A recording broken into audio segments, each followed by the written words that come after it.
Zoom'da boshladik. Yo'q, aytib emas. Assalomu alaykum, hurmatli talabalar. E'tiboringizga Zoom konferensiyasini boshladik. Yana ochiqonchilik ishlar fanidan ma'ruza bo'lib o'tadi. Ma'ruzachi Xo'jaqulov Amir domla olib boradilar. E'tibor berasiz, hozir materialni joylashtiramiz va darsni boshlashga ruxsat beramiz.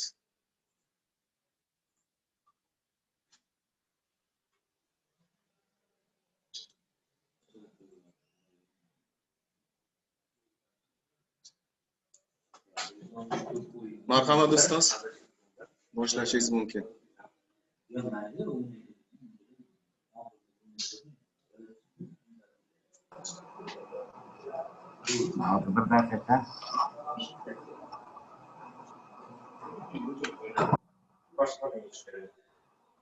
Mikrofonni o'chirib qo'ying.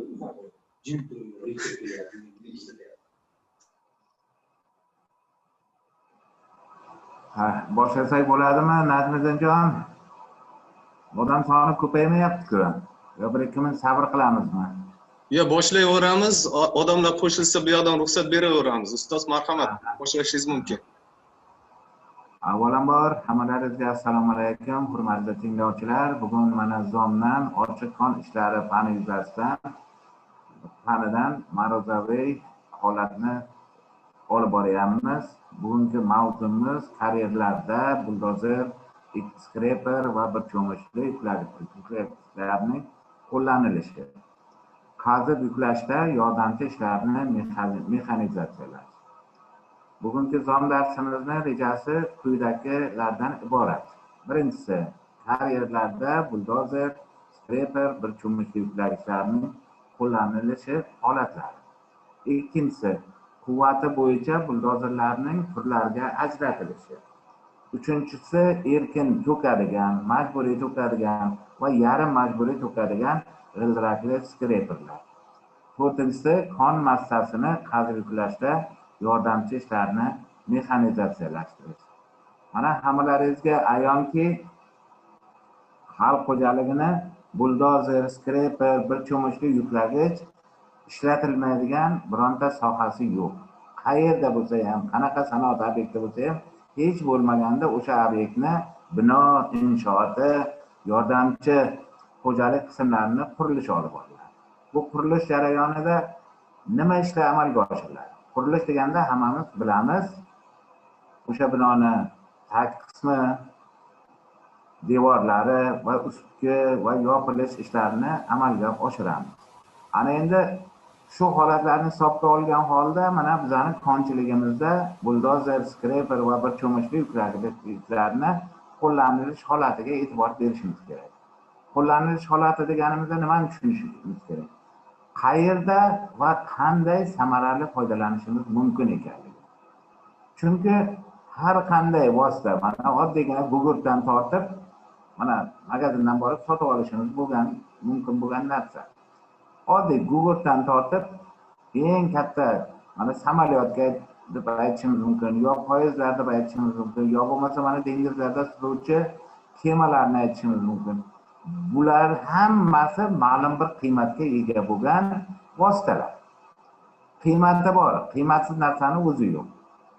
Xuddi shunday shu yuqoridagi aytganlarimizga asoslanib, karyerlarda buldozerlarni, skreperlarni, bir cho'mishli yuklagichlarni ma'lum bir qiymatga sotib olib kelinadi.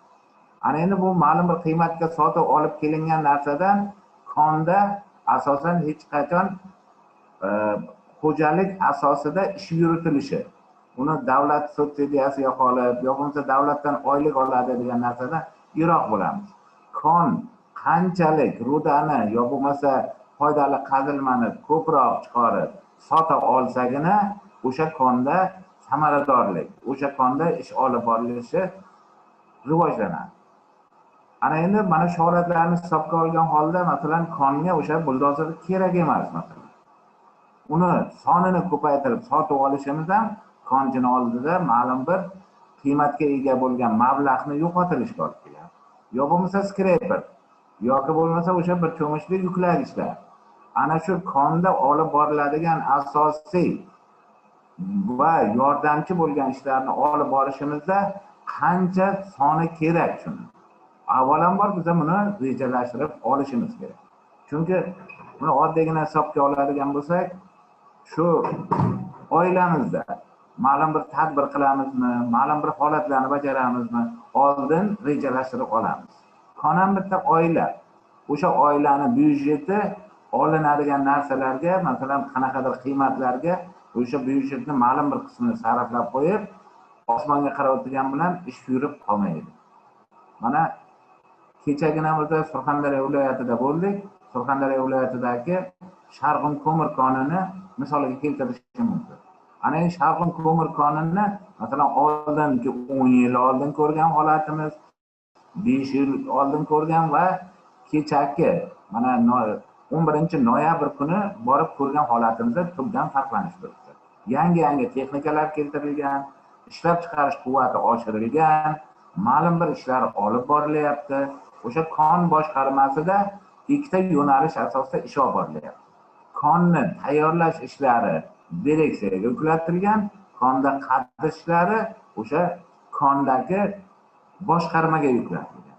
Ana endi direksiyaga yuklatilgan deganimiz nimani beradi? Mana hurmatli prezidentimiz mana kecha Qashqadaryo viloyatida bo'lganlarida bundan oldingi har bir chiqishlarda aytyapti, investitsiyani jalb qiling, chet el investitsiyasi bo'lsa, chet el investitsiyasi orqali o'sha kon bo'ladimi, sanoat korxonasi bo'ladimi, qanaqa ishlab chiqarish turidan qat'iy nazar o'sha yerda rivojlanish bo'ladi degan.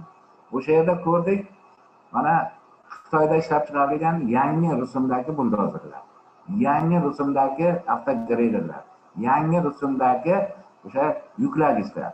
Ana endi bu yangi rusumda keltirilgan narsa qanaqa ish berishi mumkin? Hammamiz mana Xitoyning milliarddan ziyod aholisi borligini bilamiz. Milliard aholiga ega bo'lgan Xitoy xalqi qanday yashab o'tyapti?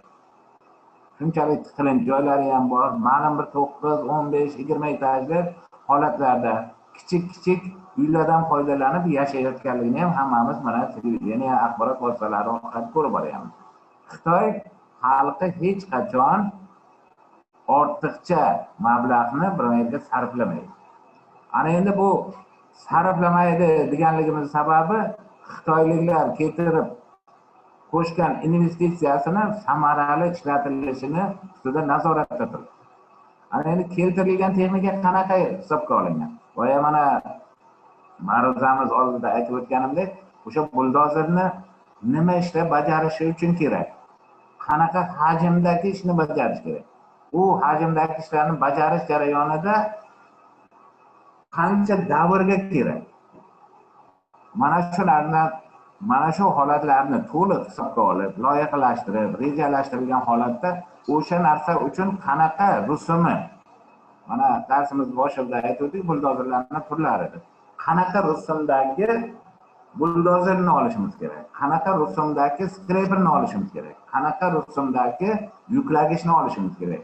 Yuklagichni ishlash jarayonida mana hammamiz bilamiz, buldozer bo'ladimi, boshqa texnika bo'ladimi, qanaqa texnika bo'lishidan qat'iy nazar ularni qanaqa ish usuliga ajratishimiz mumkin. Mana oldingi darslarda, mana 1-chi, 2-chi, 3-chi kurslarda olib borilgan darslarda hammalar bilasizlar, ma'lum bir sikl asosida ishlovchi texnikalar bor va ikkinchisini nima deb aytishimiz mumkin bo'ladi? Bironta odam bormi shunga qo'shiladigan uzluksiz ravishda ishlaydigan texnika vositalari. Ana endi o'sha bularni ajratib olishimiz davomida mana bugungi ma'ruzamiz qaysi tizimimizga kirar ekan? Bu mana buldozerni olaylik. Ma'lum bir ishlar ketma-ketligi asosida ishlaydi.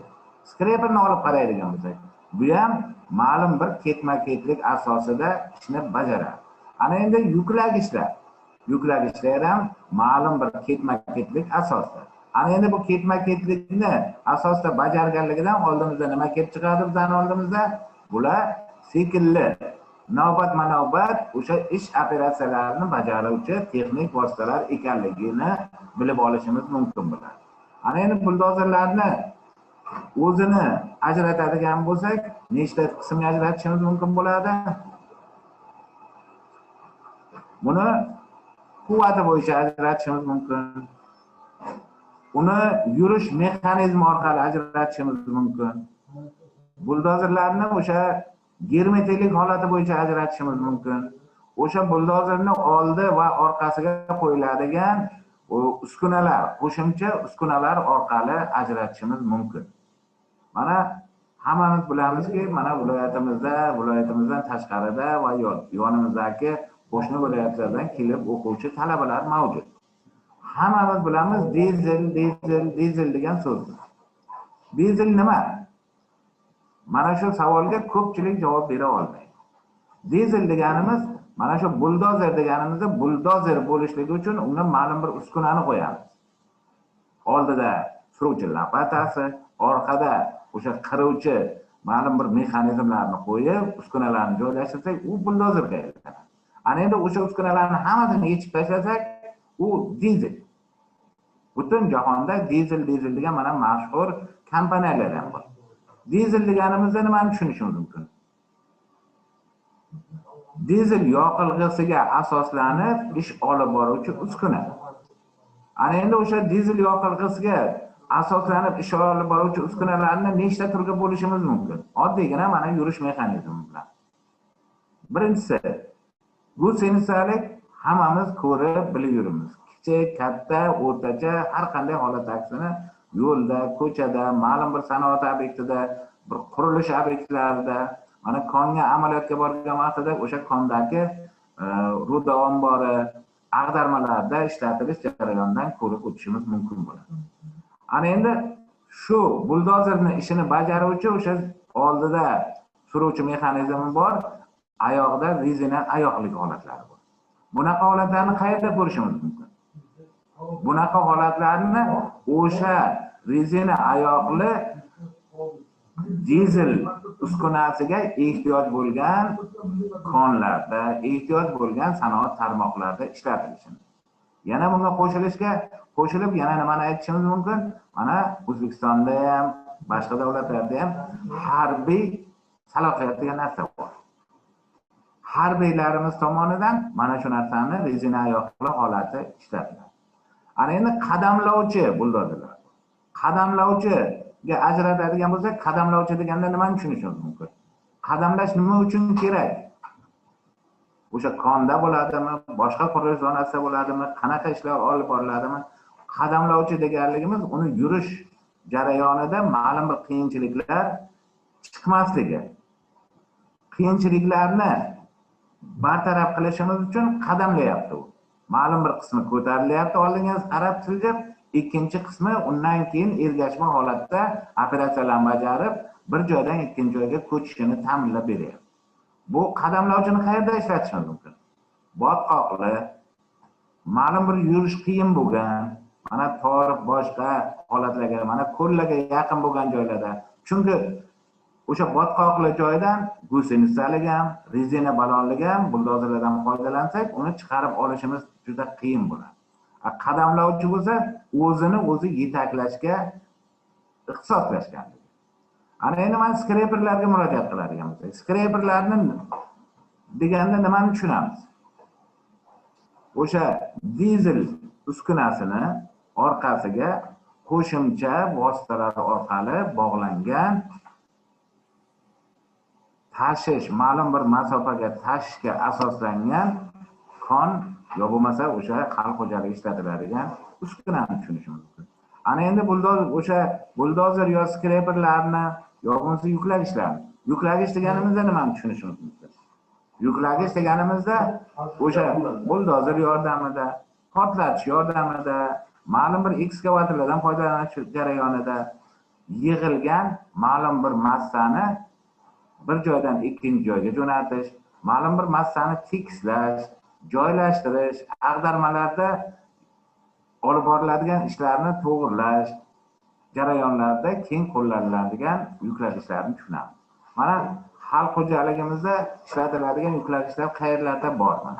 Oddiygina kimdir cho'l hududida yashaydi, kimdir yarim tog' hududida, kimdir tog'li hududda. Chunki har bir hududda ham inson yashaydi. Shularning tarkibida mana o'zimizda o'qiydigan ma'lum bir qismdagi talabalar turibdi.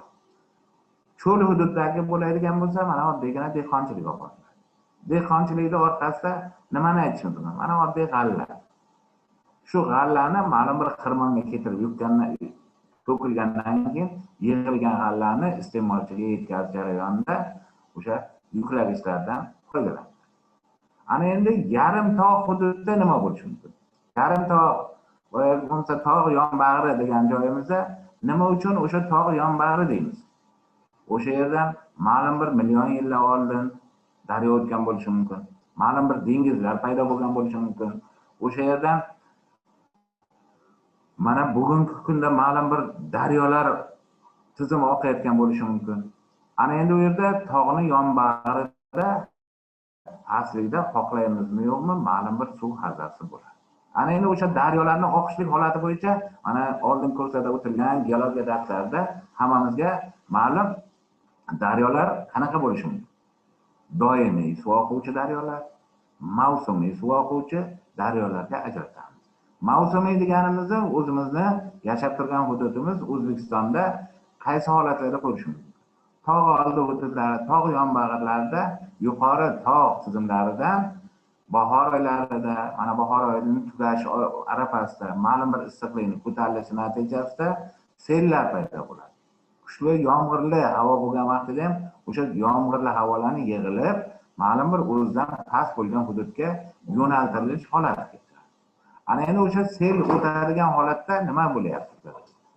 Mavsumiy ravishda bir yilda bir marta oqishi mumkin. Ma'lum bir hududlarda o'sha daryo o'zanlaridan 15 yilga ham bir marta suv kelmaydi. Lekin o'shani saqlashga majburmiz. Qon ishlarini olib borish jarayonimizda o'shanday joylarda ish olib borishimiz uchun bizga nima kerak bo'ladi? Asosiysi o'sha hududda ish olib boradigan holatimizda iltimos dars bo'lyapti. O'sha hududda biza ishni olib borishimiz uchun buldozerdan, skreperdan, yarim yuklagichlardan keng miqyosda foydalanishimiz kerak. Bu foydalanish jarayonimizda qaysi holda, qaysi joyda nima ishlarni bajaramiz? Bu ishlarni bajarishimizni rejalashtirib olishimiz. Rejalashtirgan ishimizning tarkibida xohlaymizmi yo'qmi boshlanishida tayyorlash jarayonini amalga oshiramiz. Tayyorlash jarayoniga birdaniga o'sha mana katta bo'lgan, mana ochiq konlarda ishlatiladigan, mana zomdan onlayn darsda bo'lyapti. Undan oldingi kurslarda mana kon ishi asoslari degan darsda o'tildi. Bu yerda ma'lum bir darajada ochiq kon ishlari bo'yicha sizlarga ma'lumotlar bor. Ana endi bu ma'lumotlarni borligiga tayanib oladigan bo'lsak, o'sha katta hajmdagi ishlarni olib boruvchi ekskavatorlarni joylashtirishimiz. Endi ma'lum bir kattalikka, ma'lum bir og'irlikka, ma'lum bir joyni egallaydigan ekskavatorni olib kelib, o'sha kon hududiga joylashtirishimiz uchun birinchi o'rinda nima qilishimiz kerak? Tayyorlov ishlarini amalga oshirishimiz zarur bo'ladi. Tayyorlov deganda nimani tushunamiz? O'sha keltiriluvchi texnikani joylashtirish. Endi mana keltiriluvchi texnika o'rtacha mana eng kichik hajmda hisoblaylik 100 tonnalik narsa. 100 tonnalik narsani to'liq hammasi yig'ilgan holda o'sha ishlab chiqaruvchi zavoddan olib kelib bo'lmaydi. Uni o'sha kattalikda olib keladigan bo'lsak, kelish yo'lidagi ma'lum bir sanoat infrastrukturasini buzilishiga, yo'llardagi mana salbalarni yiqitishga, ma'lum bir havo orqali o'tgan simlarga daxl berishimiz mumkin. Shahar hududidan yo bo'lmasa shaharning atrofidan olib o'tadigan vaqtimizda o'sha yerda qurilgan mana ko'priklarga ta'sir etishimiz mumkin.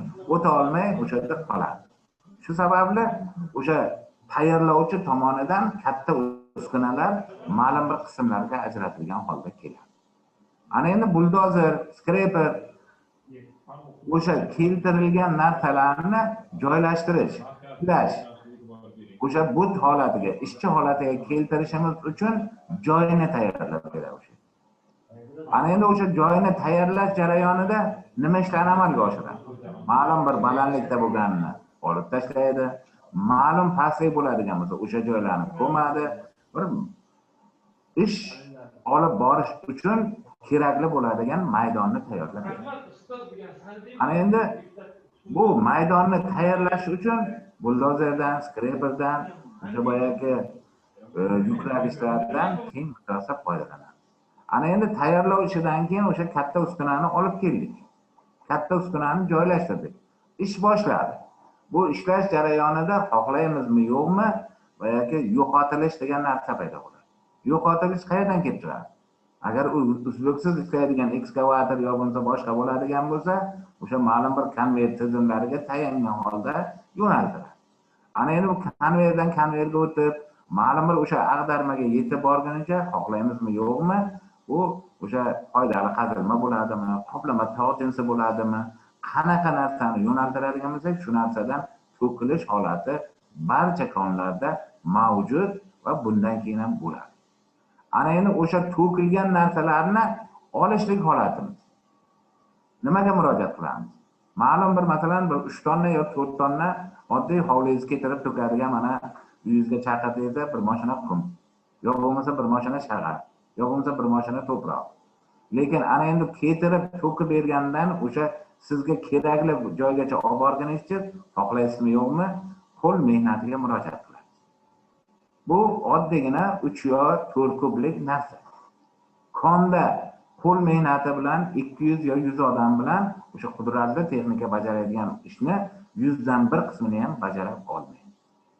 Ana endi uzlukli ishlaydigan, yoki bunaqa ikkinchi ta'bir bilan aytadigan bo'lsak, siklli asosda ishlaydigan ekskavatorga murojaat qilamiz.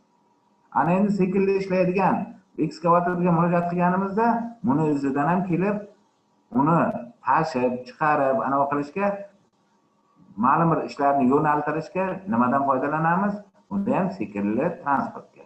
Siklli deganimizda nimani tushunishimiz mumkin? Temir yo'l transportini tushunishimiz mumkin, avtotransportni tushunishimiz mumkin. Yana qanday turdagi transportlarni siklli deb tushunishimiz mumkin bo'ladi? Shu ikkalasini aralash holda, yo bo'lmasa kombinatsiyalangan holda qo'llashni tushunishimiz mumkin.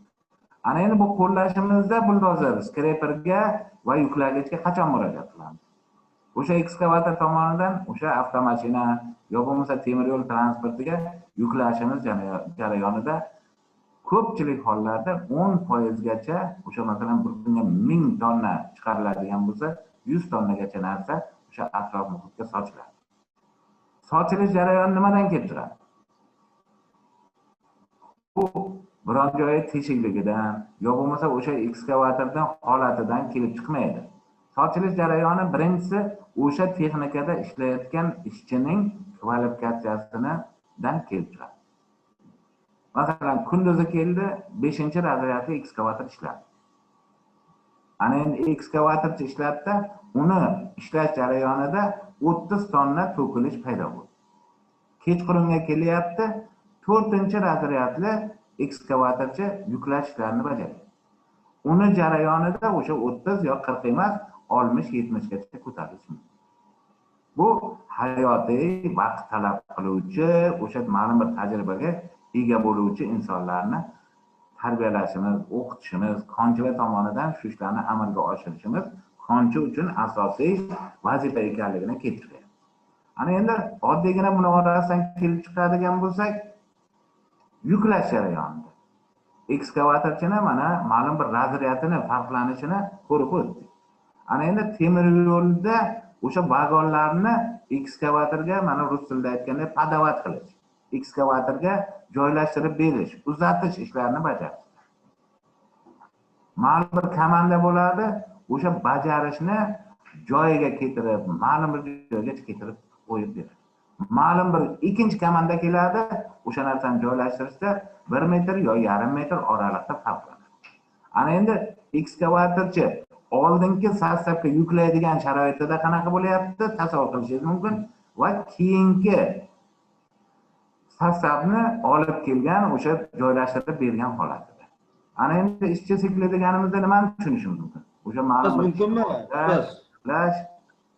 Eshitaman. Ustoz, iloji bo'lsa shu videolar bilan tushuntirsangiz yana ham tushunarli bo'larmidi deyman-da. Mayli. Ko'proq matnli qolibdi-da. Hozir video bilan ana qilib. Aha. Rahmat oldindan. Holatlarni ana endi yuklash jarayonini ikkoviga nomuvofiqligini orqasidan kelib tushadigan narsa nimani beryapti bizga oldimizga? O'sha yerda yordamchi ishlarni bajarishimiz zarur ekanligini. Uni bajarishimiz bizni oldimizda turganligini. Ana endi bajarishimiz uchun nimaga murojaat qilamiz? Yana shu buldozerga, ma'lum bir skreperlarga, o'sha yuklagichlarga. Ana endi mana e'tibor qilamiz, mana Najmiddin ekranimizda ko'rinib turibdimi hammaga? Mana shu hozir yuklagichni rasmi. Yuklagichni. Ko'rinib turibdi, domlalar ko'ryapmiz. Ana endi mana shu yuklagichga murojaat qiladigan bo'lsak, shu yuklagichni o'tib ketdi domlalar rasmi endi keldi. Mana shu yuklagichga oddiygina e'tibor qiladigan bo'lsak, shu yuklagichda qanaqa bo'lyapti? Yuklagichni o'zini rasmidan ko'rib turibmiz, u rezina oyoqli, to'g'rimi? Ana endi ma'lum bir kabinaga ega, ma'lum bir boyagi yurish quvvatni ta'minlovchi dvigatellar qismi va asosiy ishni bajaruvchi kovushdan iborat bo'lyapti. Ana endi mana shu kovushni e'tibor qiladigan bo'lsak, yonida, mana old qismida ma'lum bir tishlar mavjud. Mana ko'chalarda ko'ramiz, boshqa joyda ko'ramiz, mana shu ko'rishimiz jarayonida bir xil yuklagichga qaraymiz, mana shu tishli qismi yo'q bo'lgan ishchi boyagi ishni bajaruvchi mexanizmga ega yuklagichlarni ko'ramiz. Lekin mana bu yerda ishchi qismida ma'lum bir tishlar bor. Bu tishlar nima uchun bizga kerak? Asosan qatlamli bo'lgan konlarni boyagi uni qo'yib qo'ying, aytmadim. Asosan qatlamli bo'lgan konlarni qazib olishimiz jarayonida qatlamli konga masalan portlatdikmi, boshqa qildikmi, taxladikmi, ma'lum bir ag'darmaga olib bordikmi, ana endi olib borib joylashtirishimiz jarayonida xohlaymizmi yo'qmi, yuklagichga murojaat qilyapmiz. Yuklagich boryapti-da, agar o'sha tishi bo'lmagan holda o'sha qatlamli bo'ladigan ma'lum bir qatlamda yozuvchi rudani yoki bo'lmasa foydali qazilmani o'zining yoki o'sha ishchi organiga joylashtira olmay qoladi. Joylashtira olmay qolishligi ma'lum bir vaqtni yo'qotadi. Lekin mana bu tishlar yordamida u nima qiladi? O'sha qatlamni ichiga kirib borib, ko'proq massani tezroq o'sha kovushiga keltira olishi bo'ladi. Joylashtira olishi mumkin bo'ladi. Najmiddin, videomiz bormi yo'qmi?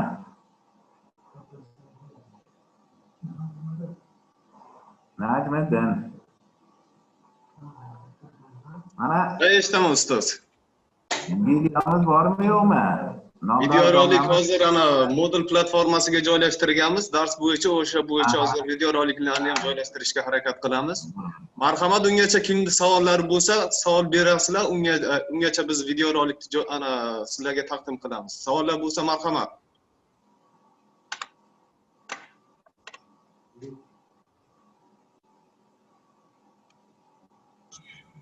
Kimda qanaqa savollar bor? Marhamat, savol mavzu yuzasidan. Savol yo'q. Hamma narsa juda chiroyli tushuntirildi. Hammasini tushunoldik.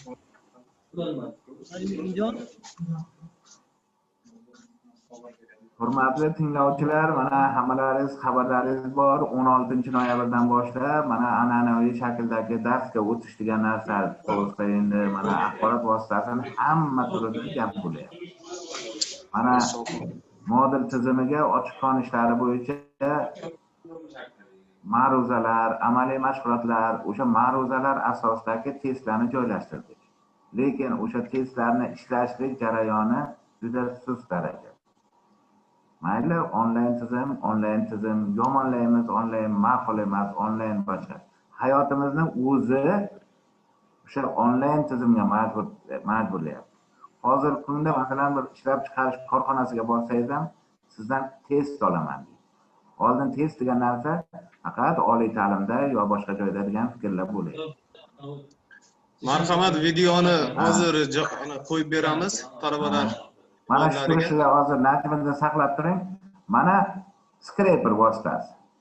Ana endi mana bu scraper vositasini orqasiga mana shu scraperdan chiqqan oddiygina yoki o'zidan chiqqan balonni osib qo'yilganligi nima uchun kerak?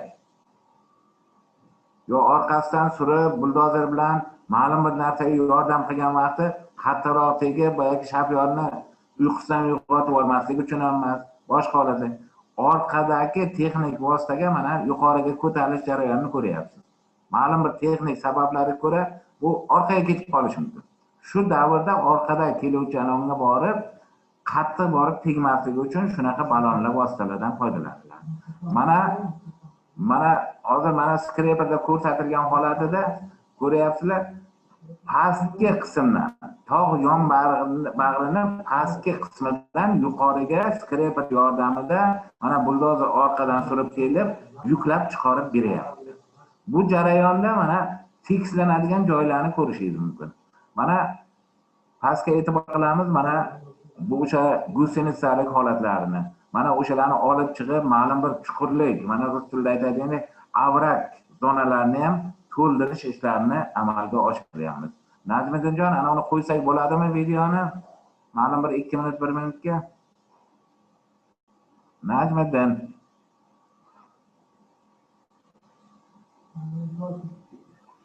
Bo'ldi.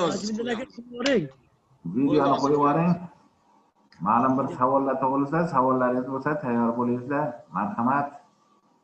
Javob beramiz.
Mana bu jarayonni ko'rib boryapsizlar. Mana buldozer yordamida o'sha scraperning orqasidagi ishchi organni, boyagi kavushini to'ldirilishi.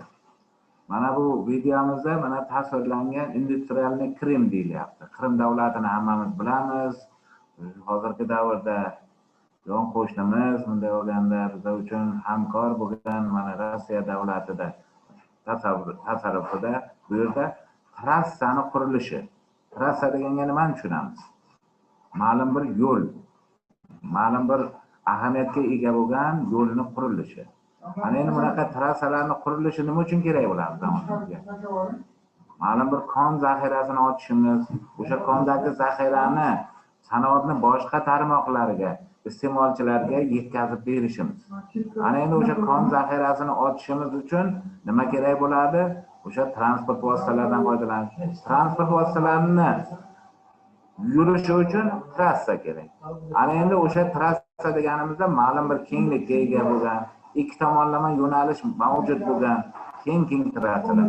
Ana endi bu trassalarni konlar uchun kerakli bo'ladigan holati konda mana transport vositalarini kundan kun yerigidan yeriga chiqib borayotganligi to'g'risida hammalaringiz televideniya axborot vositalari orqali ko'rib turibsiz.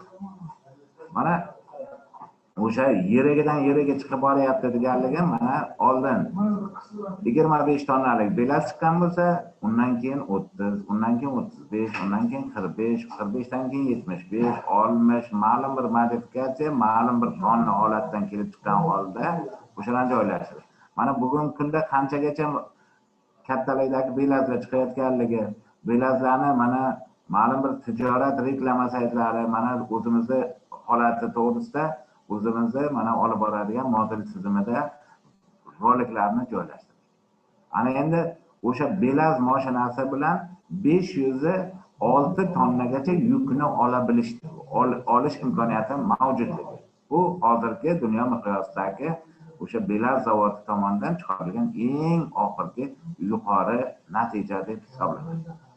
Ana endi mana oldingi darslardan mana kon mashinalari va komplekslari, ochiq kon ishlaridan oldin o'tilgan darslarda mana konchilik asoslari, yer osti konchilik ishlari degan kon ishlari jarayonlari degan ma'lum bir darslardan ko'rgansizlar.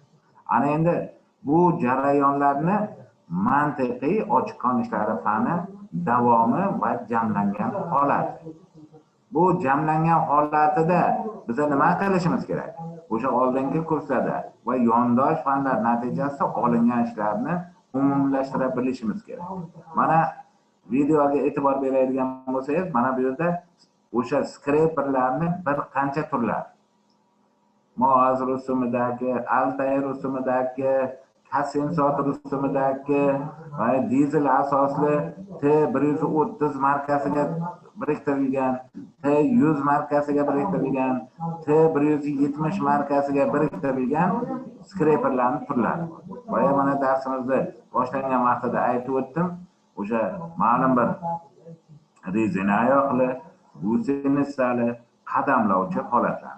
Ana endi o'shalarni ishlatilishi jarayonida biz nimani bilishimiz kerak bo'ladi? Mana oldingi o'tilgan darslarda amaliy mashg'ulot, boshqalar o'tilgan-ku.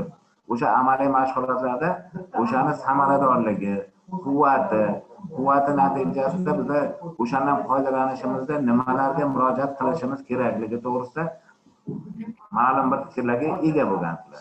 Ana endi 4-kursda biz nima qilishimiz kerak? 4-kursda shu fikrlarni jamlagan holda o'sha buldozer, skreper bugungi mavzumizdan kelib chiqadigan bo'lsak, yuklagichlardan oqilona foydalana olishimiz va foydalanishimiz uchun oldimizda turgan ma'lum bir negativ holatlarni bilishimiz. Ertaga hayotga borib, chiroyli mana hayot kechirishimiz davomida ishlaymiz. Kimdir konda ishlamayman deyish mumkin. Kimdir yo'lda ishlamayman. Kimdir boshqa deyish mumkin. Lekin xohlaymizmi yo'qmi, shunaqa yordamchi ishlarni bajaruvchi mexanizmlarga murojaat qilamiz. Qurilishga borib ishlaymizmi? Eshitaman. Bizani Zoom platformasi orqali chegaralanganda limit 40 minutgacha vaqt berilgan, shu uchun qisqaroq qilishga harakat qilamiz. Qo'shimcha savollar bo'yicha bemalol murojaat qilinglar, hurmatli tinglovchilar. Hurmatli talabalar, bu Zoom platformasi orqali o'tilgan darslarni yozib olamiz. Yozib olgandan keyin biz YouTube akkauntga joylashtiramiz, Sandomodel platformasiga joylashtiramiz. Kursdoshlaringizga aytasizlar, kirib ko'rib batafsil xulosa chiqarishlari mumkin. Qo'shimcha savollar bo'lsa bizga bog'lanib bemalol savollar bilan murojaat qilishlaringiz mumkin. E'tiborlaringiz uchun rahmat. Kimda qanaqa savollar bo'lsa marhamat berishlaringiz mumkin. Bu Najmiddin. Alo. Eshitamiz. Allo. Eshitamiz. Bunga Zoomga 70 ta bala bor-ku, anaga patojni guruhga. Hammasi kirsa bo'laveradimi? Bemalol. Chegaralangan. Ana hamma kirsa, hamma qatnashsa, hozir oldinroq bir vahima bo'lib qoldi, an'anaviy o'qish boshlandi, an'anaviy. Keyin qaytdi, qo'ydi deb. Lekin mana shu zomlarga hamma aktiv qatnashib, chiroyligina o'sha onlayn orqali ma'lumot olib bo'ladi.